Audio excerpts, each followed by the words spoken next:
The Dallas Cowboys have become a team over the past few off seasons, or really the past few decades, where they choose not to pay big money in free agency. And if that's how they want to do business and that's how they want to operate, so be it. Not much that we can really do about it, right? But when you're a team that does operate like that, you have to do two things very, very well. Number one, draft well. Got to hit in the draft. It's a must. It's really a must for any team, no matter how you decide to go about free agency. And then number two, trade those draft picks for small dollar contracts. Got to hit on those as well. It's something that Dallas tries to dabble in, especially over the past couple of years. But when you decide to give up those draft picks, forego making a selection in next year's draft, make sure you're getting something of value in return. Stephon Gilmore, Brandon Cooks, I think both of those moves turned out to be great when they did that. They moved the needle. They gave up a few late round picks for guys that were contributors in 2023, and then Cooks stayed and kind of went down in 2024. So be it. But we've also seen this team trade for Trey Lance and Jonathan Mingo, 2 fourth-round picks that you really could have used. So, once again, this offseason, I think that Dallas operated under those two rules very well. They had a good draft, and they traded late-round picks for guys that they think can contribute this season, and I think so too. So in today's video, I wanted to talk about Kaiir Elam, someone that could be positioned to really change how we look at this Dallas defense going forward. So let's not waste any more time and get into the video.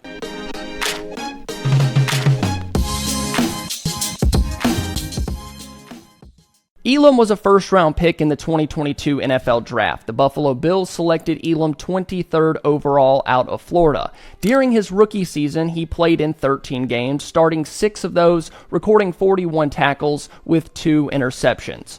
Over the next 2 years in Buffalo, he started just 7 games for the Bills. Injuries and inconsistent play really hurt his overall time on the field. And after listening to Elam's interviews and stuff about that he's had in Dallas, it kind of feels like the coaching staff in Buffalo just kind of gave up on him. He kind of gave up on them as well. He didn't really feel like they cared much about his success to really see him develop as a player. And you know, everyone has their own side to their story about why this or this didn't work out, why it didn't happen. But after hearing that, it feels like it was just time for the two sides to go their separate ways. So the Bills traded him to Dallas. The Cowboys got Elam and a 2025 6th-round pick from the Bills in exchange for a 2025 5th-rounder and a 2026 7th-round pick. I'll put it up on the screen. That's a lot. That was a lot to say. But really just late-round pick swaps for a former first-rounder, and we know the Cowboys love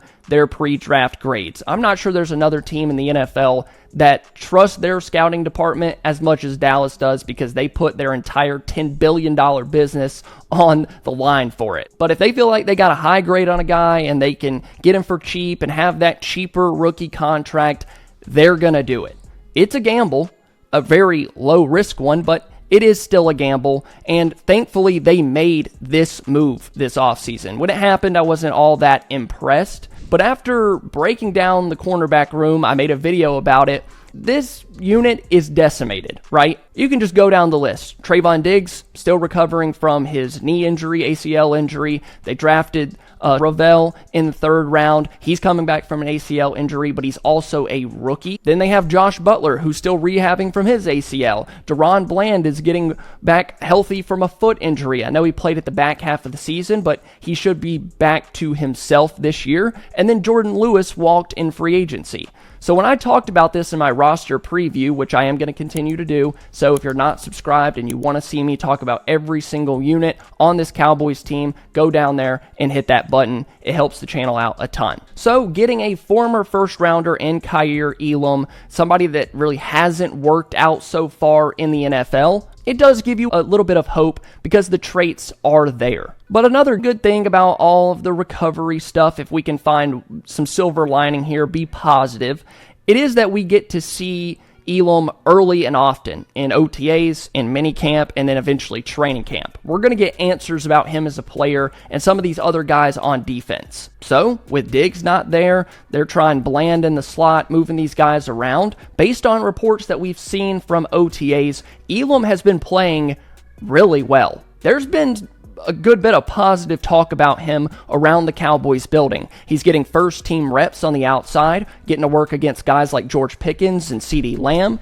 Tommy Yarish had this tweet from OTAs. Got our first couple live targets for George Pickens. One on a deep ball in 11-on-11 that was underthrown and broken up by Kaiir Elam. The other in the scramble drill in 7-on-7 where Pickens caught the ball falling out of bounds but kept his feet in for the touchdown from Dak Prescott. I don't know if those two things are related, if Elam gave up that touchdown pass. I don't know. But it is good to see him working against a guy like Pickens that's so good in those jump balls and being able to get a pass breakup. And then there was another tweet from Nick Harris that said, "It was another good day for Cowboys cornerback Kaiir Elam. Seems to be fitting in well and has found some early confidence on the grass." And I know people were going to say it's just OTAs. He's not out here shutting down Jamar Chase in the Super Bowl or anything. They're not wearing pads, limited contact, all of that. But my question is, why wouldn't you rather see him stack these good days early in camp, even if it is just OTAs, instead of hearing about how Dallas is going to need to sign another corner because all their guys are getting toasted out there? I would rather see the positive. I just would. Give me the high hopes at OTAs, not that he's just getting burnt on every other play from Dak and CD and Pickens, but about days that he can stack and maybe give him a little bit of confidence with this Dallas team that he just didn't seem to have in Buffalo.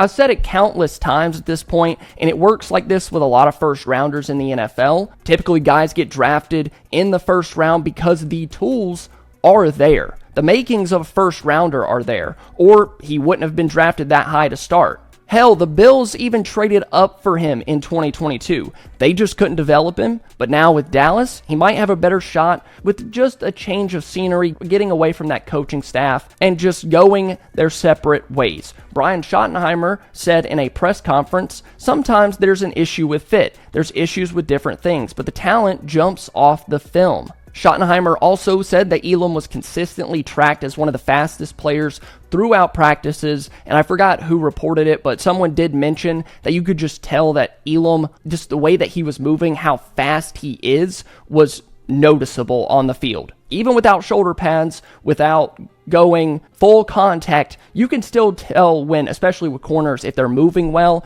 and they're just overall athleticism, speed, all of those things. So with Elam, the speed was noticeable. And it's no different for Kaiir Elam. The traits, the tools are elite. A 4.39 second 40-yard dash, that's in the 91st percentile among corners. His speed score, according to playerprofiler.com, is a 107.2, 91st percentile as well. His agility score was in the 82nd percentile, and his score in the 52nd percentile. Really, with those traits, it's just about getting those to line up with his play on the field. And even for a team like the Bills that draft well, they do a good job of developing talent, all of those things, it doesn't mean that they did a great job with Elam in particular. It doesn't mean that they used him correctly because they've developed guys in the past, or they gave him every opportunity to be successful that they could have. It's not always sunshine and rainbows, even at these good organizations. Now, I'm not saying that's 100% the case,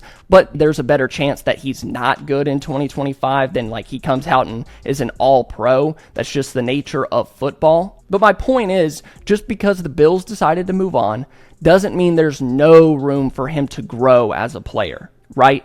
I think there is, and based on what we saw from OTAs, the tweets coming out, people were noticing Kaiir Elam as a guy that got traded for a late-round pick swap. It's not like Dallas has a ton invested in him, but just to see the positive stuff going against guys like Lamb and Pickens, hopefully building that confidence, that is great for me. So, that's enough talking about OTAs and his athletic traits. The real question is, what does this mean for the 2025 season? I mentioned it earlier in this video, and it's not a secret to anybody that keeps up with the Cowboys, but But the cornerback room just has so many questions, so many concerns about who's going to be ready for camp, who's going to be ready for the season. What is this secondary going to look like when everyone gets back later in the season? So let's talk about that. I think the best case scenario is Elam plays well throughout OTAs, plays well in minicamp, and eventually goes into training camp. And I'm saying play well, not great, not all pro, but just a formidable starter, right? Then you have Trevon Diggs get back healthy sooner rather than later into the season. Revel gets in there and maybe competes during training camp at least. And it really is just a let the best man win type thing. I don't want them sticking Elam out there just because they have no other bodies at corner. I at least want to see some level of competition, whether that comes in training camp or that comes, week 7 practice before Dallas plays in week 8 when Diggs is back. Because if Elam isn't good at all in camp, it's going to be a problem. Like, we are going to be hitting, especially if you start combining the Revel injury, Diggs isn't going to be back, Elam's bad. We're going to be hitting levels of, last year in week 10 for the Cowboys, that level of hurt at corner. So, not putting any pressure on, there's going to be a lot less of a question mark if he just plays well, not all pro level, just plays well. It'll clear up a lot of concern until other guys get back, and then maybe they can compete for snaps. Now, one thing that the defense has been trying, or the defensive coordinator, Matt Eberflus, those guys have been trying out, is DaRon Bland as the slot corner, the nickel corner. I don't think they should do that. I'm putting Bland on the outside and letting a bunch of other guys try to win the inside corner spot. And then you have Bland and Elam on the outside with maybe a guy like Wanye Thomas or Israel McCoy or someone like that. I think someone opposite of Bland that is at least formidable, can't get picked on over and over throughout a game, is going to do a lot for this defense. Kind of like a backup quarterback, right? Your backup quarterback, if they have to play in 3, 4, maybe 5 games, good. If they could just, keep their head above water, will be good. I'm kind of looking at Elam like that. Kind of keep your head above water in weeks 4, 5, not dip to the level of Kalen Carson last year when he just, getting picked on over and over, missing tackles. But it's just going to make everything, really, for the defensive unit so much easier, less stressful if Elam could just play up to a certain level of good. And maybe with some newfound confidence, obviously the tools are there for him. We talked about that. There's a reason that he was a first rounder. There is plenty of room for him to still grow as a player. I don't think he's even 25 years old yet. And then you have a defensive coordinator that's not also a head coach that can maybe pay more attention to what he does well, what he doesn't do well. Matt Eberflus can understand his limitations, understand what he's good at, and putting him in a spot to be successful. So for Kaiir Elam, I'm cautiously optimistic. But maybe that's just me worrying so much about corner that I'm just really hoping that he's good for the first half of the season. But based on all the reports that we've seen from OTAs, we're going to get more in minicamp. And then obviously we're going to get to see him in training camp. That's a guy that I'm really going to be watching because he could mean a ton for the DB group. So that's all I got for you guys today. Thank you so much for watching. If you enjoyed, please be sure to leave a like and subscribe to the channel. Just letting you guys know, this is my last video this week, going out of town. And if you watch this far, you'll know that I'm getting married. So thank you guys so much for watching. I love you all, and I'll see you next week when I get back.